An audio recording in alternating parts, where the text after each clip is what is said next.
What's up, guys? And so with the Guardians of the Galaxy Volume 3 that is now released in theaters, so we now have a total of the 32 films in the MCU from Phase 1 all the way up until Phase 5, and even with these movies that were good, and even with the ones that were bad as well, and so on and so forth. And so in this video, also be a full ranking of all 32 films in the MCU from worst to best, and to give you guys my thoughts and opinions of why these films are in my ranking. And now keep in mind, it's just my opinions of why these films are put in the ranking system for all the 32 films ranked in the MCU as well. And so if you're new to the channel, it does like this, be sure to subscribe with the bell so don't miss out on future videos like this. So let's get into it. At number 32 is Thor: The Dark World. And now I think with this film, it's not everyone's favorite Thor film, and it was just not the character of Thor that I thought that was gonna be in this movie. And plus with Jane Foster and Dorothy Lewis,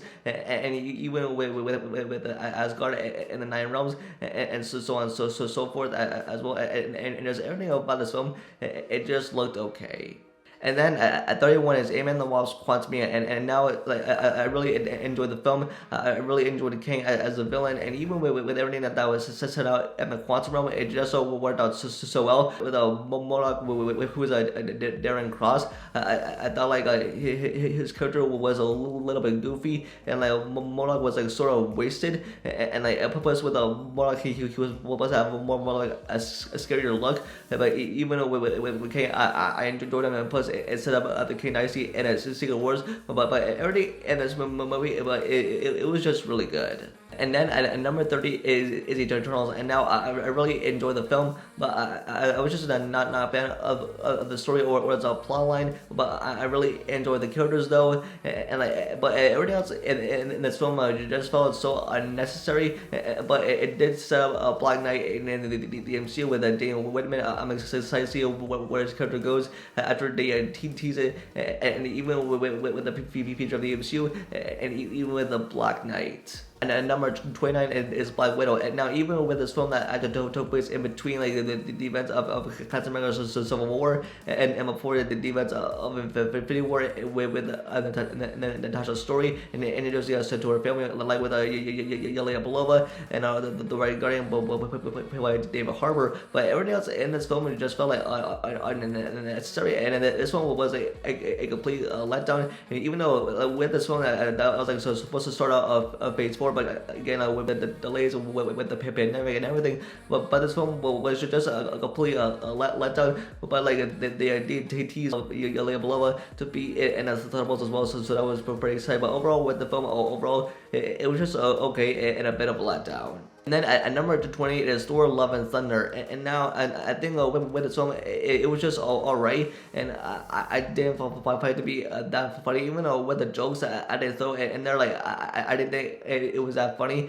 And even with Gore of the God Butcher played by Christian Bale, I think he did a great job as Gore. But even with the villain overall, he was just sort of wasted, and even with the butchering and stuff, why it's called Gore of the God Butcher, but it says we didn't see him like do all that on screen. Like it would have been really cool, to see him do that. But even with the villain that was wasted, even with the movie overall, it was just not good. It was like the worst Phase 4 film. Plus there were like a ton of stuff that weren't in the film that I could have made it a lot times better. And so with Thor: Love and Thunder, it was just not good, and it was alright. Now at 27 is Iron Man 2, and now this was the follow-up sequel to Iron Man, which I really enjoyed with Tony Stark and his tech, and I really a lot of whiplash, even Justin Hammer played by Sam Rockwell, and this was Don Cheadle's debut in the MCU as Rhodey, aka War Machine, which I really enjoyed, and I really love the Iron Man and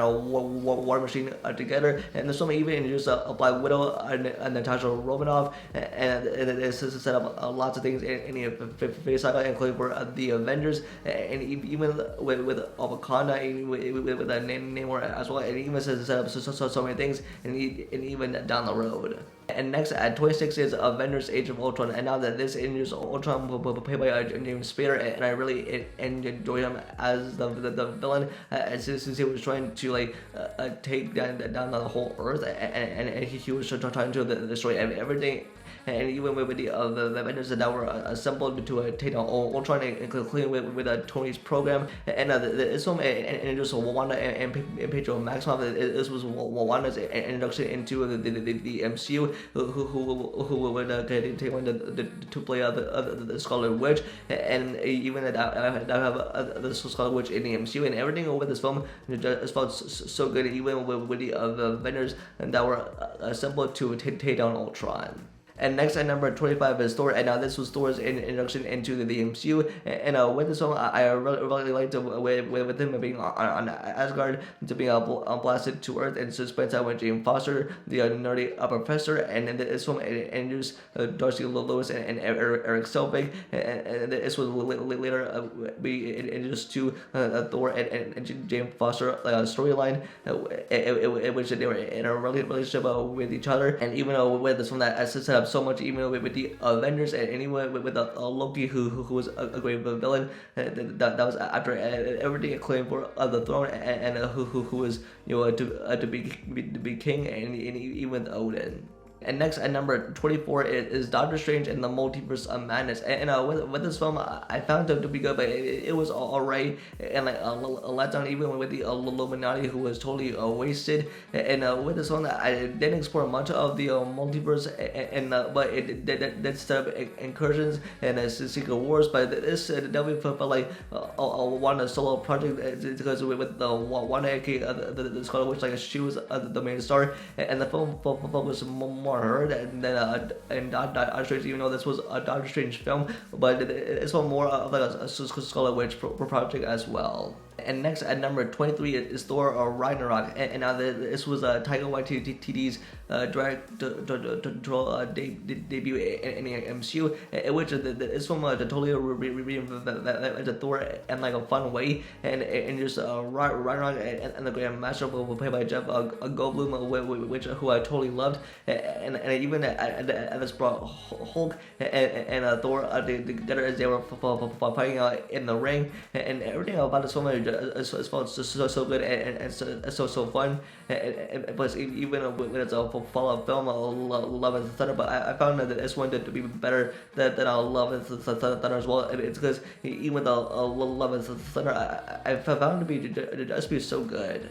Next at number 22 is Ant-Man and the Wasp, and now this is like during the events of Infinity War. This was like in between like the events of Thanos' snap, who we raised to have a humanity with Scott, who was on a mission with Hope and Hank Pym, and even this film introduced a ghost, and which who are going to be in the Thunderbolts, which is coming out next year, and just everything about us, it just felt like a fun family film, but it's not like a too serious, but I felt like it was a good anime film, and really set up like the events of Endgame with everyone who was dusted in the post-credit scene.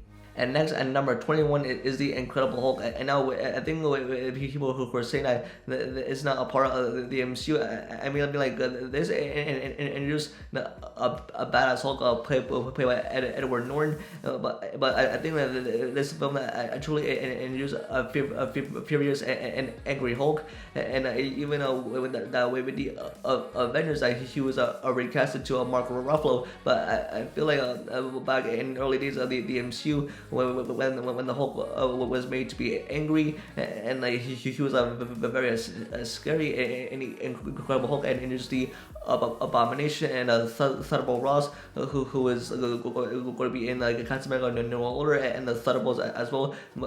Plus he was played by William Hurt, rest in peace, and even with the next Thunderbolt Ross, that's going to be played by Harrison Ford. But everything about it felt like so good, and even with that film, I set up so much. And next at number 20 is Doctor Strange, and now this introduced Doctor Strange in the MCU, and with Stephen Strange, who went from being this surgeon and ends up being the Sorcerer Supreme at the same time, and also in this Wong Mordo Dormammu. Plus, I loved what Scott Derrickson did with this film, and even that he incorporated some scary elements, and plus he was supposed to direct the second Doctor Strange film, but with the creative differences, and with the Sam Raimi who tried to Multiverse of Madness. But I love what Scott Derrickson did with this film by incorporating some scary elements, and even with such awesome scary stuff that he incorporated in the film. And plus I love Stephen Strange as a character with everything else as a whole.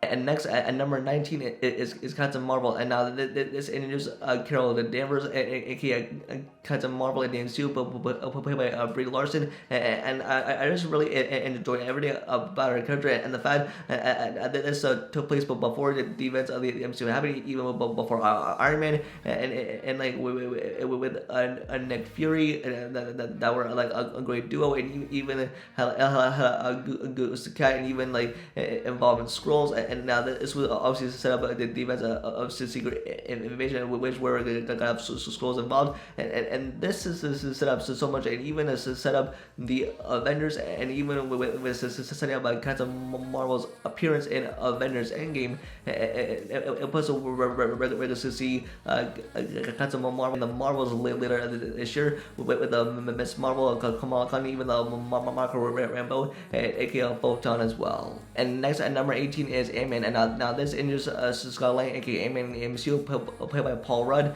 and now everything about it just felt like a fun family film, and with Cassie Lang, and with Scott Lang trying to show Cassie that he's a hero, and with his daughter, and everything about it just felt so good, and with that film, and also set up Wasp for like Ant-Man and the Wasp, and of course for Quantumania as well. And next at number 17 is Iron Man 3, and I like the thing is sort of like a Christmas movie, because with everything about this film, just for like Christmas, with Tony Stark that end up in the snow after the explosion in his Malibu home, and like even introduced Harley Keener played by Ty Simpkins, and I love with his presence in the film that I was trying to nerd out with Tony Stark, and everything about it does feel really good as well, and even with the Mandarin played by Ben Kingsley, really so much more,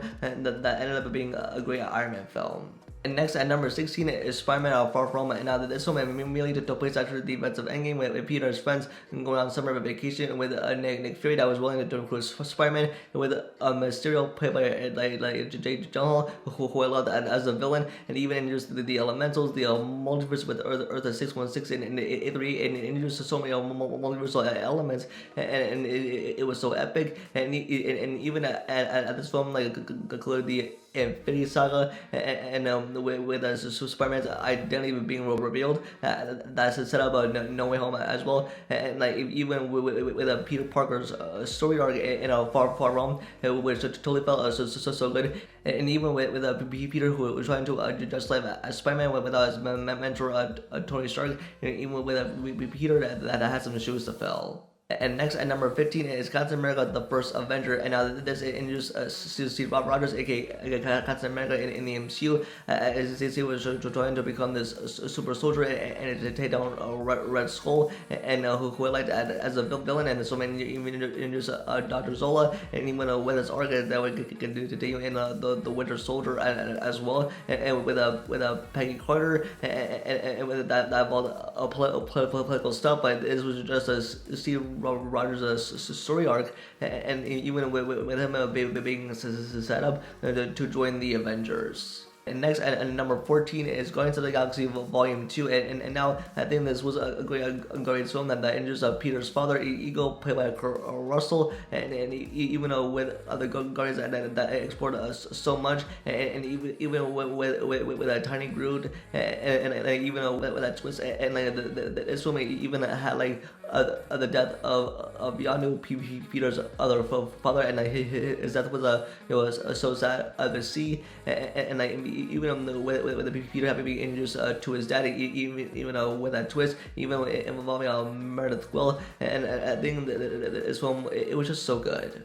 Next, at number 13 is Captain America Civil War, and now I think with the sort of Cap film, I like to think this is more like an Avengers film. It's because we had all our favorite heroes facing against each other. It was just a cool epic moment to see, especially with the airport battle. Even introduced the T'Challa, a Black Panther played by Chadwick Boseman. This was Spider-Man's debut in the MCU, played by Tom Holland, who would later go on with his own trilogy with a Homecoming and Far From Home, and even with No Way Home, which I'll get to in a bit in this ranking. But this is set up so much, it even introduced the world of Wakanda. And next, at number 12 is Avengers Endgame, and now I don't think what the hype that I could ever come close to this film, and everyone was eagerly anticipating the release of this film. I think that this film was like the perfect conclusion to this to the 11-year saga, and with the Infinity Saga as well, and even the conclusion of these characters, and it's had a perfect setup, and even like with Tony stabbing his fingers to save the universe and to kill Thanos, and like it's had the death of so many characters, especially with Black Widow, and this was the perfect setup, especially as Steve got the ending to his arc by having his last dance with Peggy Carter, and even with the final battle, and like the last hour of the film, it could never even come close, especially as we have the King Dynasty and as Secret Wars coming up, and hype could never come close to this film. And next, at number 11 is Avengers Infinity War, and now this is the film that have many characters cross over, including for Guardians of the Galaxy, of Wakanda, and they even had everyone coming together even to take on Thanos, and with Thanos' plan was grab all 6 Infinity Stones, especially with the Infinity Gauntlet and the stab his fingers and like destroy half of humanity. And this film had the battle of Wakanda, and even had the epic entrance with Thor, Groot, and Rocket, which I really enjoyed in the theater, and I think that this was the epic movie experience. And next, at number 10 is Spider-Man Homecoming, and this was Tom Holland's Spider-Man in the MCU, which he had his own trilogy, and this was introducing him into his school life, and it was Ned, and even with MJ, which they would still maybe go on to be a couple, and even with his mentor Tony Stark, which like he was his mentor to him in like a very awesome and a special way, and like even with a Peter Parker and proving that he can do stuff on his own, and like even be the hero that he was meant to be, and even with the scene right here of him trying to lift a building off him, and that was like a real hero to try to do, and also think of bravery of trying to lift a building, and that would later like set up to be a part of the Avengers.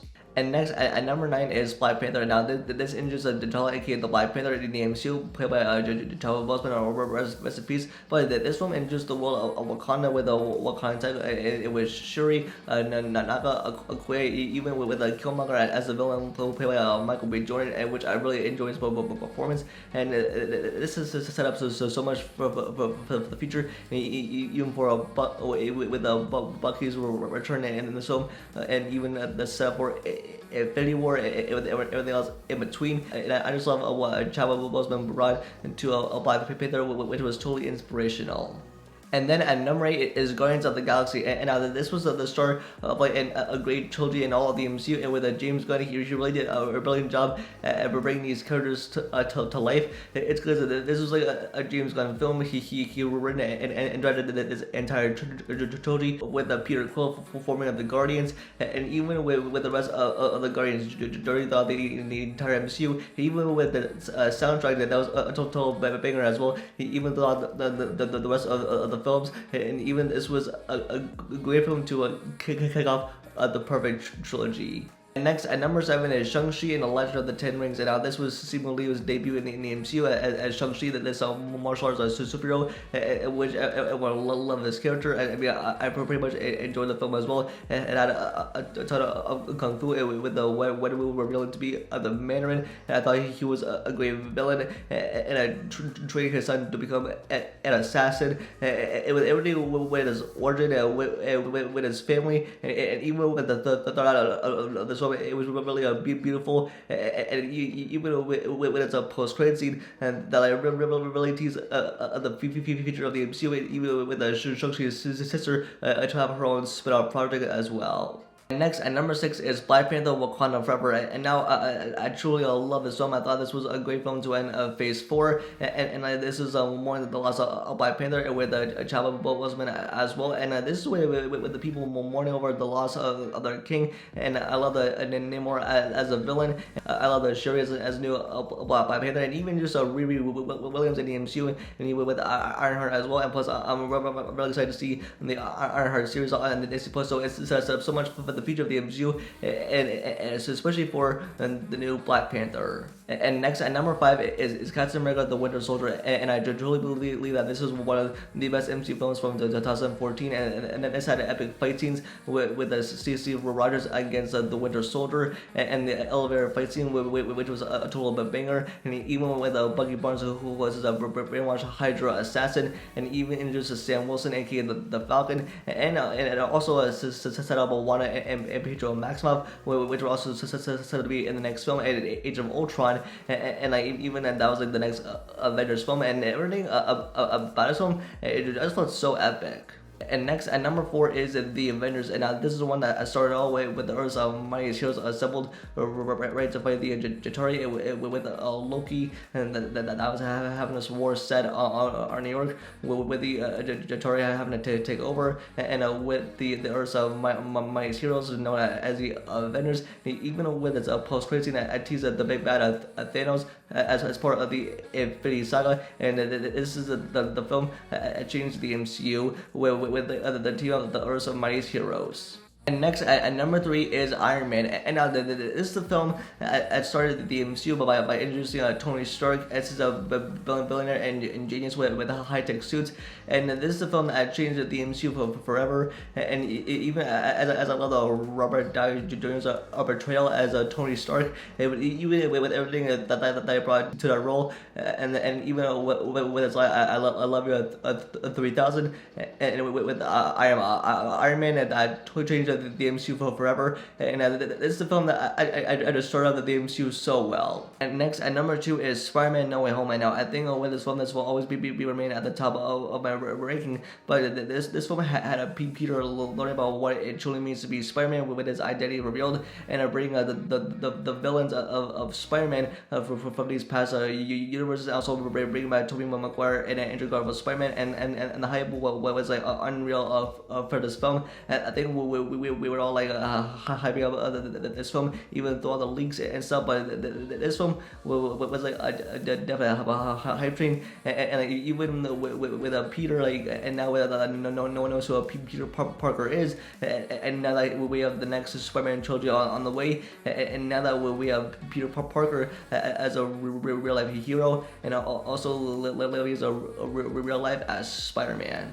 And lastly, at number 1 is Guardians of the Galaxy Volume 3. And I truly believe that this is one of the best MCU films. It's the best Marvel movie since Endgame. And with James Gunn, he really concluded this trilogy perfectly. And like and no time was wasted. And like this is the third and last Guardians film. And like I was really entertained from start to finish. And like each solo character got a chance to shine. And even with the soundtrack in this film was like a total banger. And like it really has some cool action scenes and some epic moments, even with some heartbreaking scenes as well. And even with those kind of moments, even with the rugged tragic backstory that really played us super well. It definitely made us cry, and with us so much emotions. And this was the perfect setup for the Guardians, and even with the future of the MCU, even for what's next for the next Guardians team. And yeah, and this is my ranking of all the 32 MCU films from phase 1 all the way up until phase 5. Even with these films that were good, and even with the ones that were bad, and even that were 32 movies in the MCU, and we have the Marvels coming up later this year. And plus, this ranking will update, and this also will change. And even with the Guardians of Volume 3 and Spider-Man and No Way Home, they'll always remain at the top of my list. And this was pretty fun to do. And so that is going to be for this video. Let me know your guys' thoughts in the comments below. And what your thoughts on my ranking, and how would you rate all of the 32 films in the MCU? Let me know in the comments below. You can get this video a like and subscribe and turn on notifications while we future videos. And if I have updates, I'll always follow me on Twitter. And with that, I'll see you guys in the next video. Peace.